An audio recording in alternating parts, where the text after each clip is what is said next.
Sa New Orleans noong 1988, isang hitman na nagngangalang Roy ang nakikipag-usap sa kanyang doktor nang bigla siyang lumabas ng kwarto matapos malaman na mayroon siyang cancer sa baga. Kalaunan, dumating siya sa isang laundry facility na nagsisilbing front para sa mga iligal na negosyo ng kanyang amo. Doon, nakita niya si Carmen, ang kanyang dating kasintahan at kabit ng kanyang amo ngayon. Pagkalipas ng ilang sandali, dumating ang kanyang amo, si Stan, at binigyan siya ng bagong trabaho kasama ang isa pa. Inutusan siya ni Stan na huwag magdala ng baril dahil ayaw niyang may mapatay si Roy. Kinagabihan sa kanyang bahay, habang naghahanda siya para sa trabaho, palihim siyang nagdala ng kutsilyo at baril at sinuway ang mga utos ni Stan. Siya at ang isa pang lalaki ay agad na umalis at nakarating sa lugar kung saan dapat sana silang magnakaw ng ilang kontrabando mula sa isang grupo ng mga lalaki, ayon sa mga tagubili ni Stan. Gayunpaman, pagpasok nila sa gusali, pareho silang natumba. Agad na napatay ang kanyang kasama, ngunit nanlaban si Roy at napatay ang lahat ng mga lalaki sa loob ng gusali. Sa loob, natagpuan niya ang isang babaeng nagngangalang Rocky na nakatali sa isang upuan at iniligtas niya ito at isinama siya. Lumalabas na sinetap sila ni Stan, pinaplanong mamatay si Roy dahil kay Carmen. Kailangan nang umalis ni Roy sa kanyang lugar bago pa dumating si Stan at ang kanyang mga tauhan. Isinama niya si Rocky at habang nag-uusap sila, nalaman ni Roy na si Rocky ay taga Orange County at napilitang magtrabaho bilang escort sa club ni Stan. Isiniwalat ni Roy na hindi titigil si Stan hanggat hindi nila siya natatagpuan, kaya kailangan nilang umalis agad sa bayan at pumayag si Rocky. Di nagtagal, huminto sila sa isang bar, at sinabi ni Roy kay Rocky na ihahatid niya ito pabalik sa Orange County at para hindi na ito madamay. Ngunit tumangging bumalik si Rocky sa kanyang bayan at sinabing maaari niya itong iwan sa bar, ngunit tumanggi si Roy. Umalis sila sa bar upang maghanap ng mapagpahingahan. Inaya ni Rocky ng kaldagan si Roy, ngunit tinanggihan niya ang alok nito. Di nagtagal, nakarating sila sa isang motel at patuloy na tinutukso ni Rocky si Roy, ngunit pagod na ito para sa gabi. Kinaumagahan, nagkomento si Rocky tungkol dito at nagbanta si Roy na iiwan siya roon. Gayunpaman, nagsimula siyang umubo ng malakas at nalaman ni Rocky ang tungkol sa kanyang cancer. Kalaunan, bumili si Roy ng kotse at nagmaneho sila palabas ng bayan. Natulog sila sa kotse sa gabi at nagmaneho papunta sa susunod na bayan kinabukasan. Habang nag-uusap sila, hiniling ni Rocky kay Roy na dumaan sila sa Orange County dahil may taong may utang sa kanya doon at kailangan niya itong masingil. Pagdating nila sa Orange County, hiniling ni Rocky kay Roy na maghintay sa kotse at pumasok sa isang lumang bahay. Bigla, nakarinig si Roy ng putok ng baril at nakita niya si Rocky na tumatakbo palabas ng bahay kasama ang isang batang babae at inutusan siyang magmaneho ng mabilis. Ginawa ito ni Roy at nang tanungin niya si Rocky tungkol dito, sinabi niya sa kanya na tinakot niya ang kanyang amain para makuha niya ang kanyang nakababatang kapatid na babae mula sa kanya. Tiniyak sa kanya ni Rocky na maayos ang kanyang amain. Napuno ng tuwa ang magkapatid na si Tiffany at Rocky nang magpasya si Roy na isama sila. Gayunpaman, sinabi niya sa kanila na babaguhin nila ang kanilang ruta patungo sa Galveston na kanyang bayan, kung saan hindi sila mahahanap ni Stan. Di nagtagal, nakarating sila sa Galveston at nakahanap ng motel, at kumuha si Roy ng 2 kwarto para sa kanila sa buong linggo. Nagkukunwaring sina Rocky at Tiffany ay kanyang mga pamangkin. Gayunpaman, ang may-ari, na nagngangalang Nancy, ay nakaramdam ng kakaiba at sinabi kay Roy na babantayan siya nito sa lahat ng oras. Nang gabing iyon, nilapitan ni Rocky si Roy at nagpasalamat. Ipinahayag ni Roy na tanggap na niya ang kanyang kapalaran na mamatay anumang oras, ngunit nais niyang magkaroon ng disenteng buhay si Rocky at nangako na aalagaan niya sila hanggat maaari. Nalaman niya na si Rocky ay 19 na taong gulang lamang at hindi nakapag-aral ng high school, kaya hindi siya makahanap ng disenteng trabaho. Sa kanyang silid, nakakita si Roy ng mga dokumento ng mga kargamento ni Stan na maaaring magsilbing ebidensya na nag-ugnay sa kanya sa sindikato na kanyang pinapatakbo. Napansin ni Roy na kapakipakinabang ang mga dokumentong ito at balak niyang itago ang mga ito. Kinabukasan, nakipagkwentuhan sila sa iba pang mga nangungupahan at naalala ni Roy sa isang lalaki na may malapit na tabing dagat sa lugar. Narinig ito ni Rocky at nagmakaawa kay Roy na dalhin sila roon dahil ngayon pa lang sila makakakita noon. Dinala sila ni Roy doon at nasiyahan sila sa dagat sa unang pagkakataon. Ang gabing iyon, habang nagpapahinga si Roy sa may pintuan, tinawag siya ng isang lalaki para sa isang beer. Ang lalaki, na nagngangalang Trey, ay nagpahayag na matagal na siyang naghahanap ng makakatulong sa kanya sa isang iligal na trabaho. Nangako si Trey kay Roy ng kalahati ng perang $10,000, ngunit tinanggihan ni Roy ang alok. Sinabi sa kanya na hindi niya kakailanganin ang pera sa kanyang pupuntahan.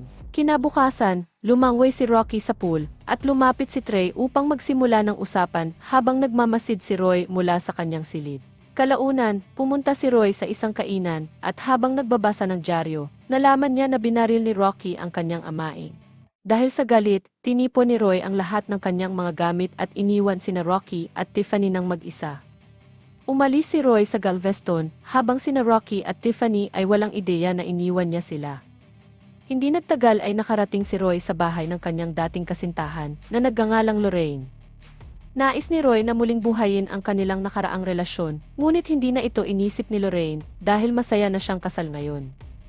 Ipinahayag ni Roy na malapit na siyang mamatay, ngunit wala nang pakialam si Lorraine, na naging dahilan upang umalis agad si Roy. Samantala, napagtanto ni Rocky na iniwan na sila ni Roy at naghanda na siyang maghanap ng trabaho. Nag-alok si Nancy at dalawa pang babae na alagaan si Tiffany habang wala siya. Di nagtagal, bumalik si Roy at hinanap sila. Nang tanungin niya si Nancy tungkol dito, isiniwalat nito na bumalik na si Rocky sa kanyang trabaho upang matugunan ang mga pangangailangan. Tiniyak sa kanya ni Nancy na aalagaan nila si Tiffany at hindi niya hahayaang kunin ito ni Roy. Padabog na lumabas si Roy sa opisina ni Nancy at nakita si Trey sa kanyang silid. Habang nag-uusap sila, isiniwalat ni Trey na nalaman niya ang tungkol sa pagpatay ni Rocky sa kanyang amain at sila ay tumatakas. Pinagbantaan niya si Roy na baka sabihin niya ito sa iba maliban kung pumayag si Roy na tulungan siya sa kanyang trabaho, at napilitan si Roy na sumang-ayon na tulungan siya. Napagkasunduan nilang magkita ng gabing iyon sa isang parking lot upang walang makapansin sa kanila. Nagmaneho si Roy sa paligid ng bayan upang hanapin si Rocky, ngunit hindi ito nagtagumpay at bumalik agad sa motel. Nang sumapit ang gabi, nakipagkita si Roy kay Trey upang gawin ang trabaho. Ngunit pagdating nila sa lugar, hinablot ni Roy sa lieg si Trey at sinakal ito hanggang sa mamatay. Kalaunan, naghintay siya sa tabi ng kanyang kwarto nang dumating si Rocky at hinarap niya ito. Nagtalo sila, ngunit tumigil si Roy nang magsimula itong umubo ng malakas. Habang nag-uusap sila, isiniwalat ni Rocky na anak niya si Tiffany at ang kanyang amain ang ama ni Tiffany. Hindi nagulat si Roy sa kanyang pagbubunyag dahil naisip na niya ito mula pa sa simula, ngunit tiniyak niya na hindi niya sila iiwanan. Kinaumagahan, tinawagan ni Roy si Stan, nagbabantang ilalabas niya ang lahat ng impormasyon tungkol sa kanyang mga iligal na gawain sa press at sa mga otoridad kung tatanggi si Stan na bayaran siya ng $70,000. Pagkatapos ay isinama niya muli sina Rocky at Tiffany sa dalampasigan, kasama ang iba pang mga nangungupahan na nag-alaga kay Tiffany. Habang nag-uusap sila, pinapangako sila ni Roy na aalagaan si Tiffany kung dumating ang oras na wala na siya roon. Kalaunan ng araw na iyon, isinama niya sina Rocky at Tiffany sa isang ice cream shop at niyaya si Rocky sa isang date ng gabing iyon at pumayag ito. Kalaunan, dinala niya ito sa isang pantalan at ipinahayag na iiwan niya rito ang lahat ng $70,000 mula kay Stan upang makapagsimula ito ng bagong buhay kasama si Tiffany at nangako si Rocky sa kanya. Dinala siya ni Roy sa isang bar at masayang sumayaw sila nang aminin niya na umibig na siya rito at niyakap siya ni Rocky. Kalaunan ng gabing iyon, pagkatapos umalis sa bar at mag-usap, sinunggaban sila ng mga tauhan ni Stan mula sa likuran, pinabagsak si Roy sa lupa at ikinulong si Rocky sa loob ng isang van. Di nagtagal, itinali si Roy sa isang upuan at dumating si Stan upang harapin siya, sinabihan siyang nanlaban si Rocky hanggang dulo. Pagkalipas ng ilang minuto, lumapit si Carmen mula sa likuran at kinalagan siya, at pinilit siyang umalis bago pa nila siya tuluyang mapatay. Sa halip, si Roy, na malubhang nasugatan dahil sa bugbog, ay naglibot-libot upang hanapin si Rocky. Di nagtagal, sa isa sa mga silid ay natagpuan niya itong brutal na pinatay ni Stan at ng kanyang mga tauhan.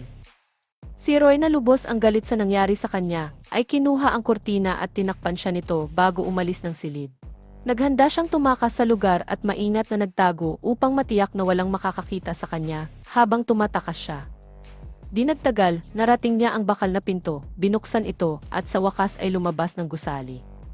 Nakita niya ang isa sa mga tauhan ni Stan sa labas sakay ng isang kotse at pinatay siya bago inagaw ang kotse. Ngunit nakita siya ng isa pa at binaril siya. Gayunpaman, pinatay din siya ni Roy. Habang tumatakas si Roy, naaksidente siya at nawala ng malay. Nang magising si Roy, nasa ospital siya at nalaman mula sa doktor na ang kanyang sakit ay magagamot pa. Di nagtagal, kinausap siya ng isang abogado tungkol sa mga kasong kriminal laban sa kanya. Binabalaan siya na kung makikipag-usap siya sa mga otoridad tungkol kay Stan, alam nila kung saan nakatira si Tiffany. At alam ni Roy kung ano ang kayang gawin ni Stan. Ngunit kung mananatili siyang tahimik at pagsilbihan ang kanyang sentensya, hahayaan na lang nila siya. Tinapos ni Roy ang kanyang sentensya at pagkatapos ng 20 taon sa bilangguan, pinalaya siya at nanirahan sa isang maliit na bayan. Isang araw, habang naghahanda siya para sa paparating na bagyo, isang babae ang dumating sa kanyang pintuan. Ang babae ay nabunyag na si Tiffany, na ngayon ay ganap ng nasa hustong gulang, nakatapos ng kolehiyo, may disenteng trabaho, at malapit ng magpakasal. Hinanap ni Tiffany si Roy upang makuha ang mga sagot kung bakit siya iniwan ni Rocky. Walang nakakaalam kung ano ang nangyari kay Rocky maliban kay Roy, at pinigilan siyang ibunyag ito. Gusto lang malaman ni Tiffany ang dahilan ng pag-iwan ni Rocky sa kanya, at nalulungkot si Roy tungkol dito. Isiniwalat ni Roy na hindi niya kapatid si Rocky, kundi kanyang ina, na hindi alam ni Tiffany hanggang ngayon, at ito ay nagpaiyak sa kanya ng husto. Sinabi niya rito na mahirap ang pinagdaanan ni Rocky mula pagkabata, ngunit kahit kailan ay hindi nito naisip na iwanan siya. Matapos ikwento ni Roy kay Tiffany ang lahat ng nangyari ng gabing iyon, nakita siyang naglalakad papunta sa dalampasigan habang binabalikan ang mga nangyari kasama si Rocky sa Galveston. Kung nagustuhan mo ang aking recap, paki-like naman ng video at subscribe ka na rin. Kung may tanong o suggestions ka, ay mag-iwan ka lang ng comment. Maraming salamat!